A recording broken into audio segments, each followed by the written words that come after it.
guys. Oh, well, I decided to show up. Hi, Joe. What are you up to?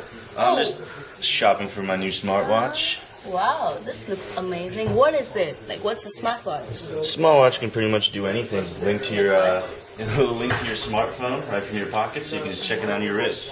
It was actually, invented by Pierce Brosnan in the second 007 film, GoldenEye. No, you're wrong. It's not been invented by James Bond. It was James There you Bond. go. What is it? What's the correct? Actually, this smartwatch have been here for a long time. The foundation was laid down by a watch from a company named Electronics, which had introduced a watch with a calculator in it, but it didn't have any buttons on it. It was a sliding bar. Okay. And then came the first digital watch, the Seiko Pulsar 1, with a calculator in the year 1975. The next big innovation that came in was in the year 1982 when Seiko introduced Pulsar NLC01, capable of storing up to 24 digits. Then it introduced a couple models in the UC 2000 and 3000 in 84 and 85, capable of that actually had a dock attached to them and was capable of having a thermal printouts and storing memory. Also in 1984, the Seiko introduced the RC1000 that was capable of synchronizing through to your PCs or using a cable. You think that it wasn't a big innovation since we have a Bluetooth now, but then it was a very big innovation. Then, however, the real breakthrough was Seiko Repeater in '98 that had 16-bit processor with 128 KB RAM. After this watch, the industry gained attention of a lot of cell phone companies and computer companies. Samsung introduced first Samsung watch were called SPH WP10 that has a smartphone attached to it.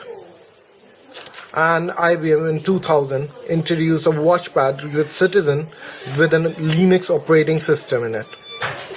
Microsoft introduced Spot in 2004. Then Pebble introduced a watch of its own, and a lot of company came in.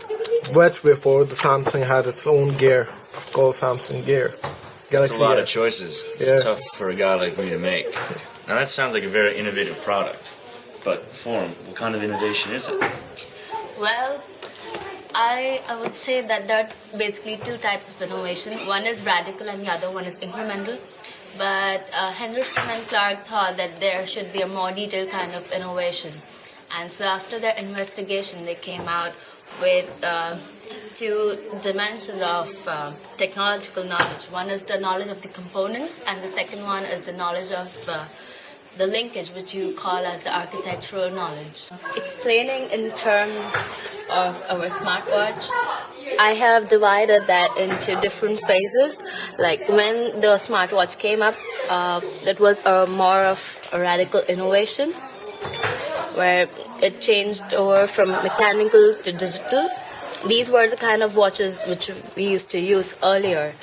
But then Hamilton came up with a new watch, which was the world's first digital watch called Pulsar in 1972. So basically it was more of a radical innovation and a radical change. I would say radical change is something is like a major advancement in the product. It helps you to it helps the user with more utility and more and greater performance. Then I would say that as time passed, the radical innovation opened gates for incremental innovation. And then there were a series of watches that were launched, like from this one is Seiko's. It was an LCD based technology. Following that came the Hamilton Pulsar's calculator watch, followed by HP 01's watch. Then as time passed, there was people wanted to, the companies wanted to introduce more and more features. So then came in the gaming part, then the video part, wherein you could, um, uh, it was like a live telecast. Then came the Timex data link, which helped in transferring the information from a PC to the watch via an optical sensor on the watch's face, which was not there in the earlier products. So then came in the cache with an integrated digital camera. Then you then later on, like in 2013, the incremental innovation shifted to more of an architectural base, where where it was like the phone making companies came into the picture, and Pebble was the one who changed the game. It had its Kickstarter campaign, and because of this campaign, it actually kickstarted the growth of the smartwatches. So then Sony and Samsung and Nexus came up with their own smartwatches. So slowly and steadily, we are all expecting new watches to come up, and I think Apple is going to launch its smartwatch soon. Wow, that's a lot of steps there for them. Yeah. What a long, a lot of interesting innovation for this product. But what really makes it interesting, and what makes me really want to buy it, is all the applications and usages it has. And one of the best theories to describe that is the long tail theory. Long tail theory was started by a guy named Chris Anderson, and basically what he says is that while the mainstream product or services that a company will offer will have the bulk of the demand, if the company is somehow able to utilize infinite inventory, that all of these niche products and services will have their own small demand, and over time, if you add them all up, will either equal or be greater than the most mainstream products.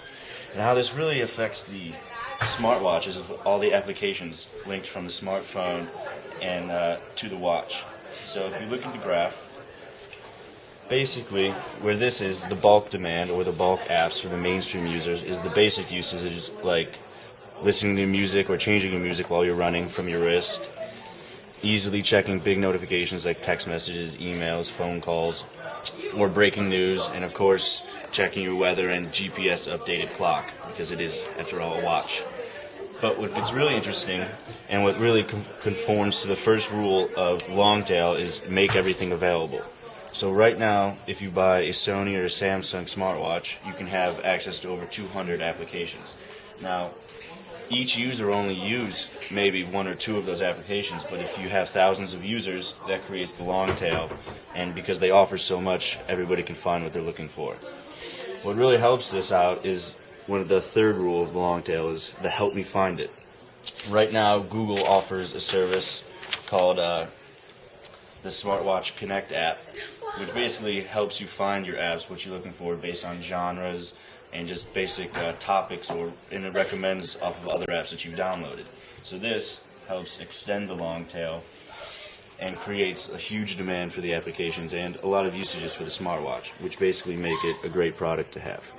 I think it's a very good way to explain the evolution of smartwatches. What about the dominant design? Maybe you could. I think our friend in online chatting in the US might help out. Hey guys, greetings from the US. So today I'm going to talk to you about the dominant design in relation to the smartwatch. The dominant design is, we can define it as the optimum configuration of a product where it won't undergo a drastic change in a significant period of time. It's also known to be an extremely important event in the life cycle of a product. It fundamentally changes the nature of the innovation from the ability to the product to be radically innovated to incremental innovation.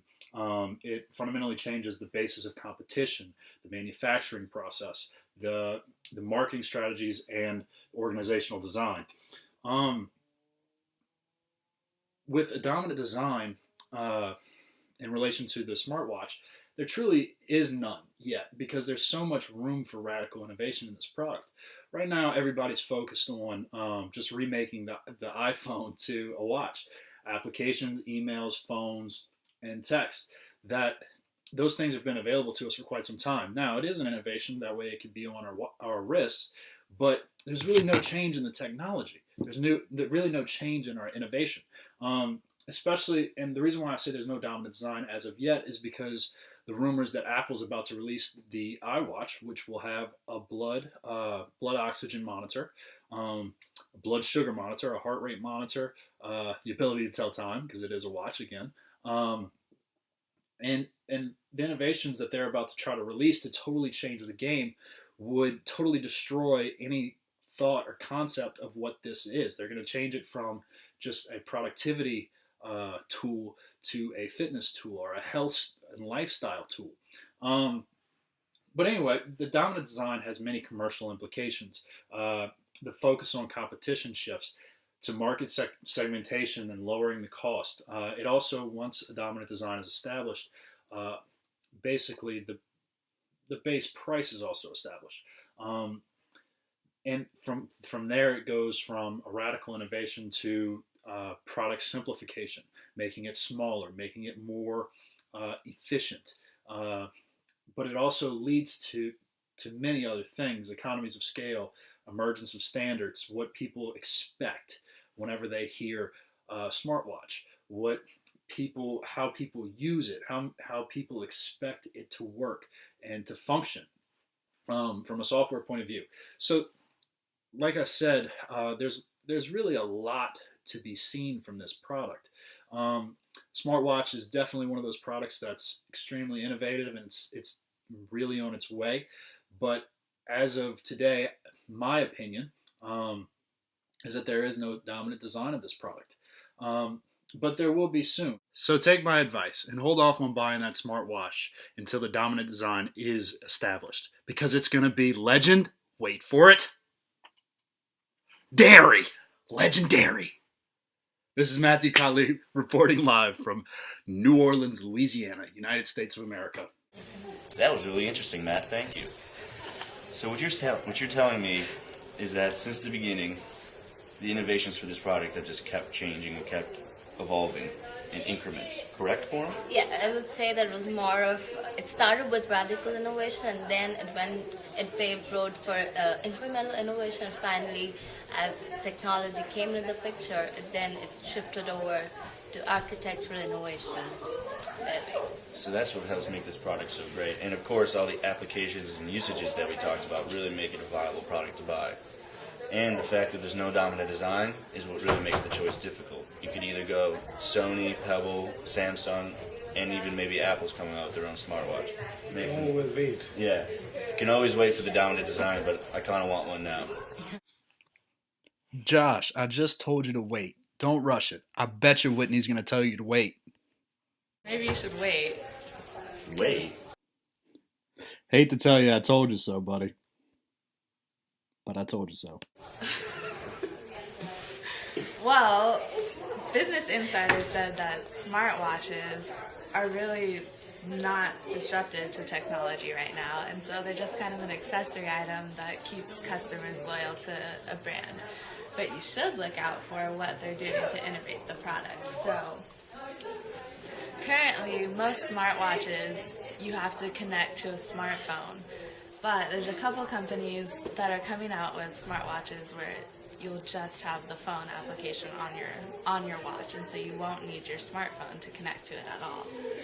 Also, smartwatches right now, if you look at them, I mean, they kind of look like boxes on your wrist, so they're not that cool. They're kind of dorky, and if you wait a little longer, you can grab a smartwatch like Pebble's coming out with. Their new steel watch, it actually looks like a watch. Or the Moto 360 by Motorola. It comes up. So their whole deal is that their smartwatch actually still looks like a watch. So if you wait for those, it would be a little cooler with your smartwatch, Josh. Also, companies are working to get their smartwatches to connect with both Android and iOS, so that no matter what kind of phone or apps you have, you can connect it directly to your watch, and you don't have to worry about mixing brands or mixing loyalty depending on what you like. The latest innovation in smartwatches also is that they're going to help to connect to smart homes. So you'll be able to set your alarm or turn up the heat, lock doors, all that kind of stuff all the way from your watch. So it doesn't matter where you are. And in terms of where smartwatches are going, they're really going to become wrist communicators. So Rufus Cuff has come out with a watch that's more like a band. So you can see it there. And all the technology that they have in that is really a phone on your wrist. And so there's GPS, there's Bluetooth, Wi-Fi. Even when your phone dies, it connects directly to Wi-Fi automatically. So smartwatches are going in a lot of directions right now, but it's best to just wait and kind of see what you like. So there's time for us to be doing phone, man. Yeah, I need to wait because I don't want to be a dork. The square root of 9 divided by the summation of the fourth derivative on the third asymptote multiplied by 7 when I use my here smartwatch for Dr. Oral Ives' economics class. I'll be established with a bunch of water everywhere. And the water, Oh, this is awkward.